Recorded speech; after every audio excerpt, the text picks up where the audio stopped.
दिल्लीतल्या शरद पवार यांच्या घरी विरोधकांची ईव्हीएम संदर्भातली महत्त्वाची बैठक पार पडली आहे आणि या बैठकीत राष्ट्रवादीचे सगळे 8 खासदार, समाजवादी पक्षाचे काही आमदार आणि पराभूत उमेदवार उपस्थित होते। अरविंद केजरीवाल आणि अभिषेक मनु सिंघवी सुद्धा या बैठकीत होते।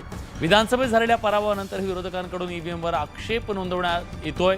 अनेक नेत्यांनी ईव्हीएमला विरोध करायला सुरुवात केली आहे। महाविकास आघाडीकडून बॅलेट पेपरवर मतदान प्रक्रिया घेतली जावी अशी मागणी सातत्याने केली जाते।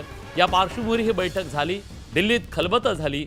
ईव्हीएम विरोधात शुक्रवारी सुप्रीम कोर्टात एकत्र याचिका दाखल करणार असल्याचं प्रशांत जगताप यांनी सांगितलंय।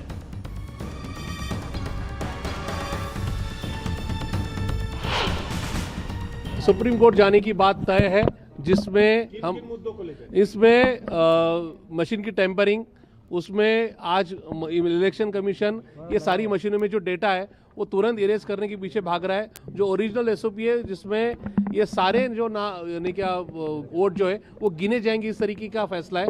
वो फैसला बाजू में रखते हुए वो इरेज करने में या डिलीट करने के पीछे भागदौड़ कर रहे हैं। उसमें हम लोग शिकायत करने जा रहे हैं सुप्रीम कोर्ट में।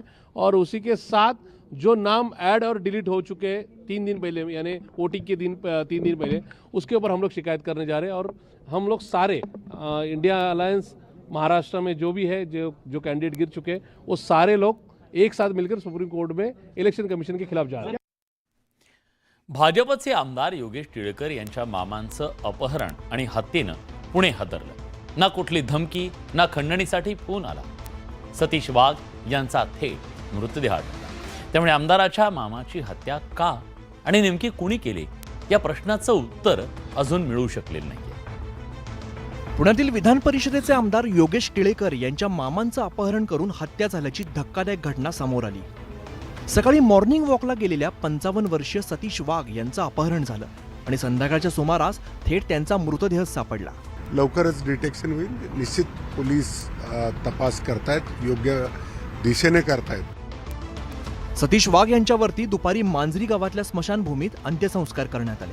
या प्रकरणामुळे मांजरी हडपसर परिसरामध्ये तणावपूर्ण शांतता आहे। आमदार योगेश टिळेकरांनीही गुन्हेगार लवकर सापडतील अशी आशा व्यक्त केली आहे। तपास पूर्ण झाल्यानंतर ते जो गुन्हा घडलेला आहे ते गुन्हेगार आणि गुन्हा घडण्यामागचं कारण हे आपल्यापर्यंत पोलीस तपास यंत्रणा संपल्यानंतर कळेल।